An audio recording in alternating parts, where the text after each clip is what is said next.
Hello everyone, and welcome to Jerome's Awful Review Show, where I review good movies, I review bad movies, but I mostly review awful movies. And today's awful movie is Sharknado 4, The Fourth Awakens.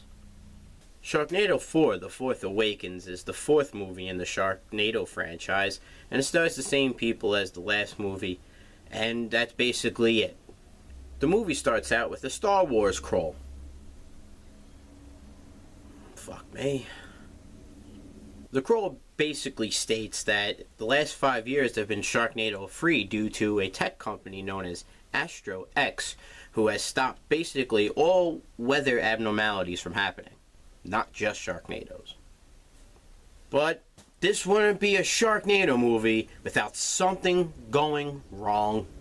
So after the Star Wars crawl, we see Aston Reynolds saving David Hasselhoff on the moon, who was fighting off the remaining sharks that were stuck in space. How did those sharks survive?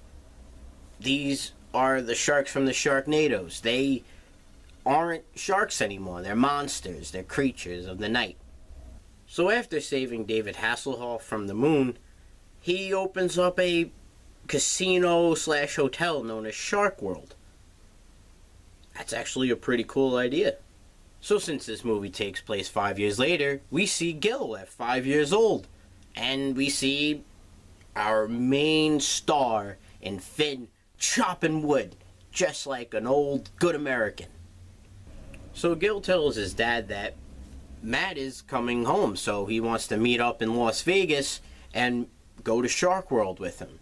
So Finn's like, sure, let me pack my bags and head off to Las Vegas.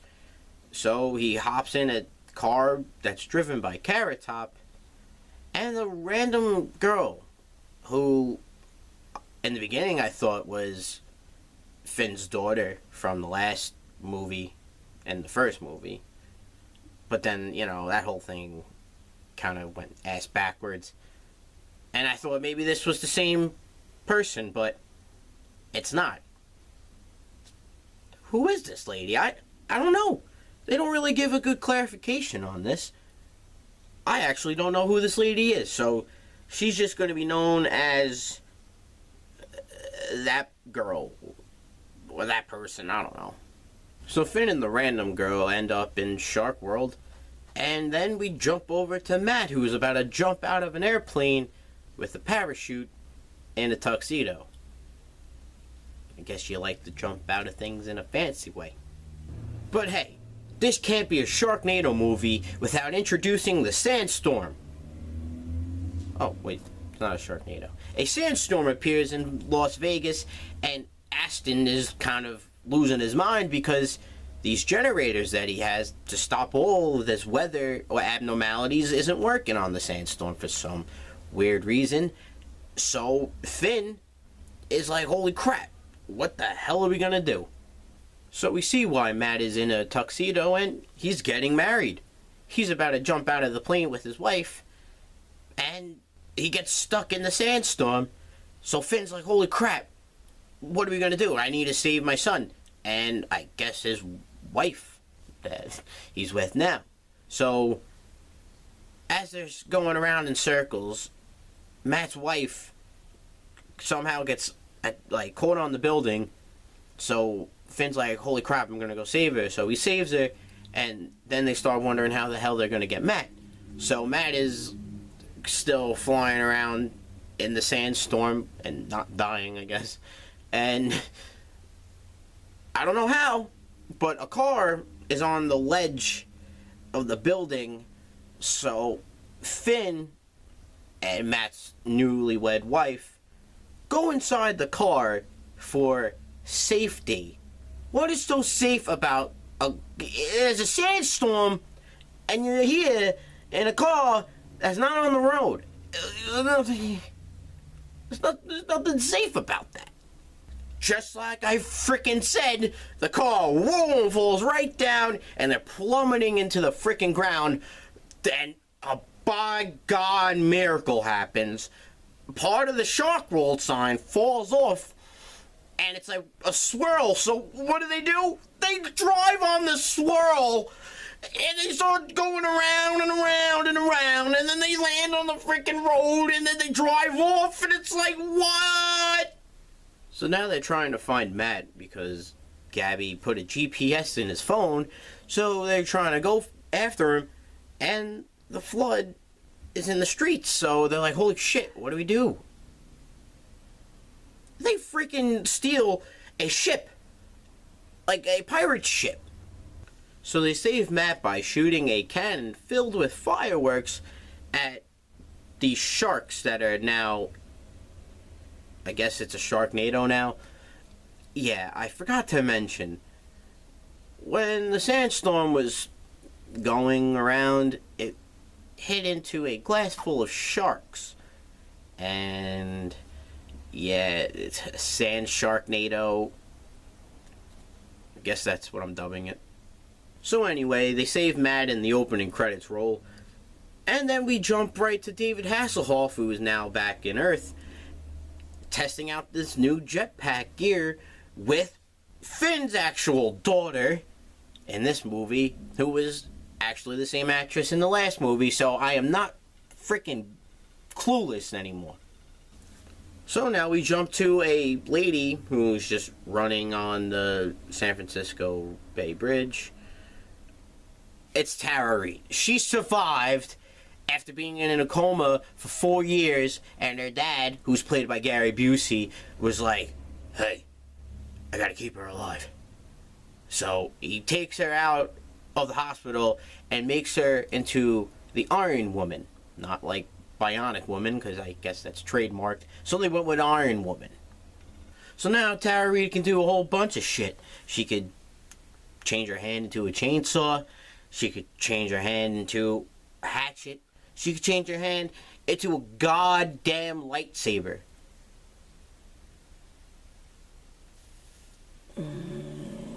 So a tornado attacks the Hoover Dam and it destroys it, leaving flooding going all the way into the Grand Canyon. So a Bouldernado is now attacking Finn and a train that they are on.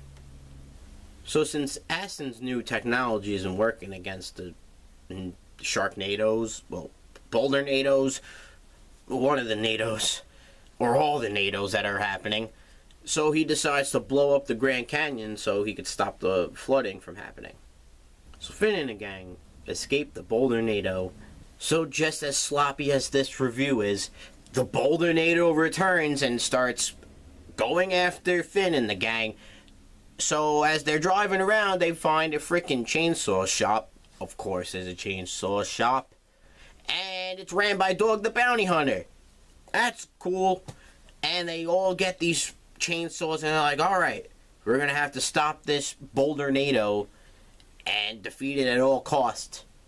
But these NATOs don't work the way you think they work.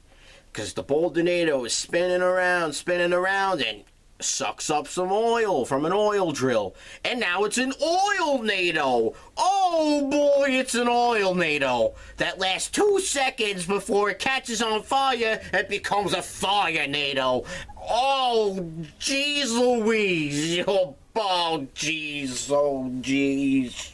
So Finn jumps in a cat that has a chainsaw on it. I don't remember what it's called, but I know it's a thing. He has a chainsaw on it. He attaches some fire extinguishers to it.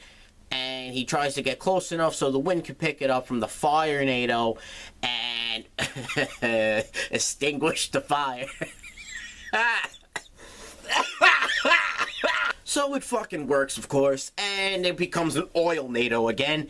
And then the oil NATO hits some electrical wires and becomes lightning NATO? Electric NATO? Of course, Yellowstone erupts as a tornado passes it and it becomes a lava NATO. Oh, lava NATO. Oh my god, NATO. Ah. So we jump to one of the Astro X workers who is played by Seth frickin' Rollins, and he puts this little capsule inside of this machine that's meant to stop the incoming lava-nado from destroying Mount Rushmore. So David Hasselhoff and Finn's daughter escape the frickin' lightning NATO that appears there, and a car, which is their car, flips up, and boom, it's caught by Tara Reid, who was saving a kid in the process. Perfect timing. Just perfect. So Finn and the gang are now in Salt Lake City, and are close to the Salt Lake City Comic-Con, when I guess a regular Sharknado attacks. There's so many damn NATOs, I don't even know anymore. So they get chased by a bunch of freaking sharks that are stuck in a huge bowl of yarn. And then we witness probably the most realistic of these freaking Sharknados and NATOs and shit is a cow-NATO!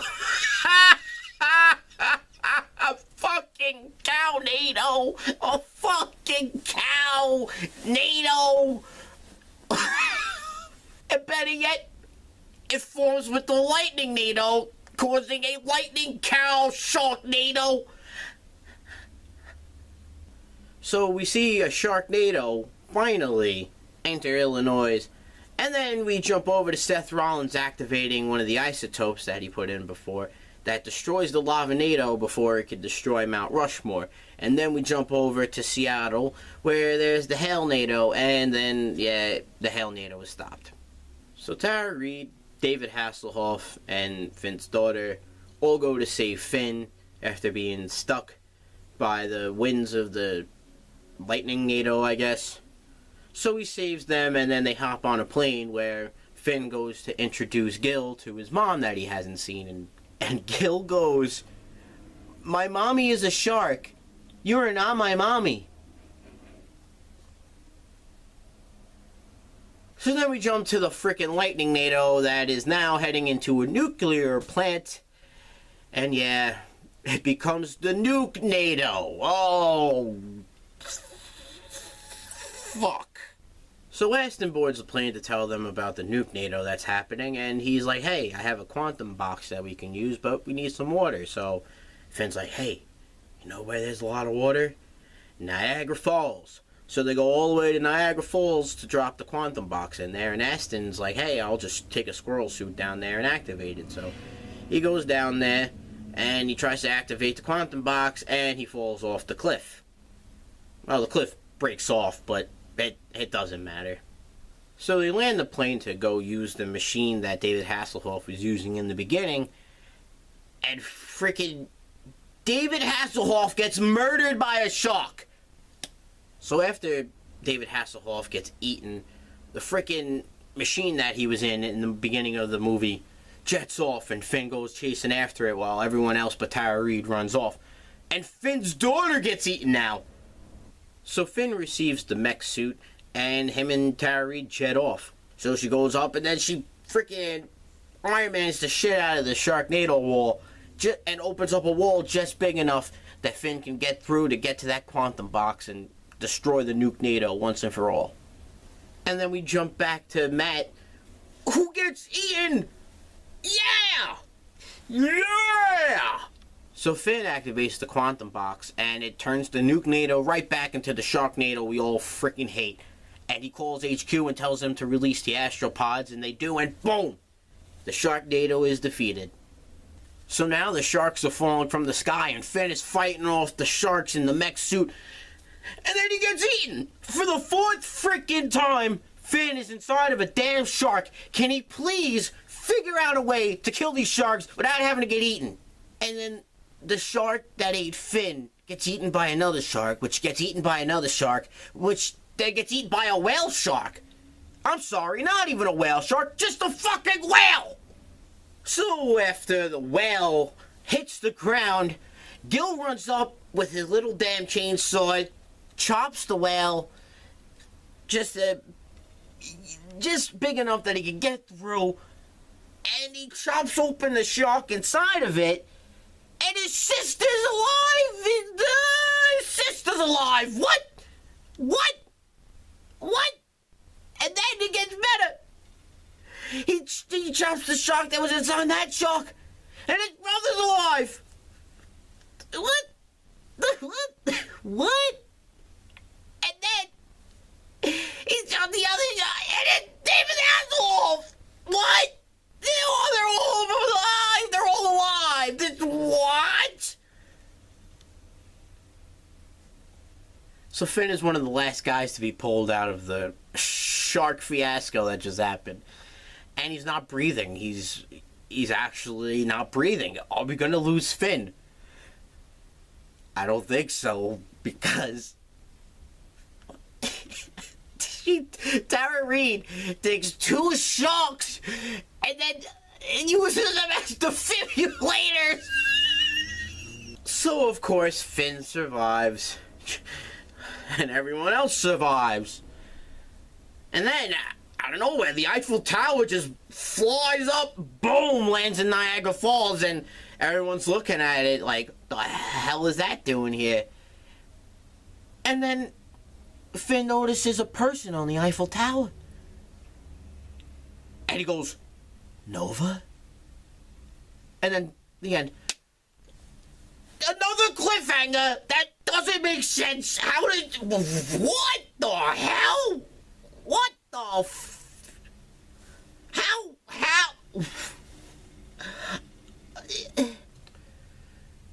This has been Jerome. And this has been Jerome's Awful Review Show. Only one more movie.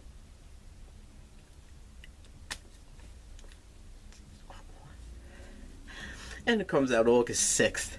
Sharknado 5. Global warming. I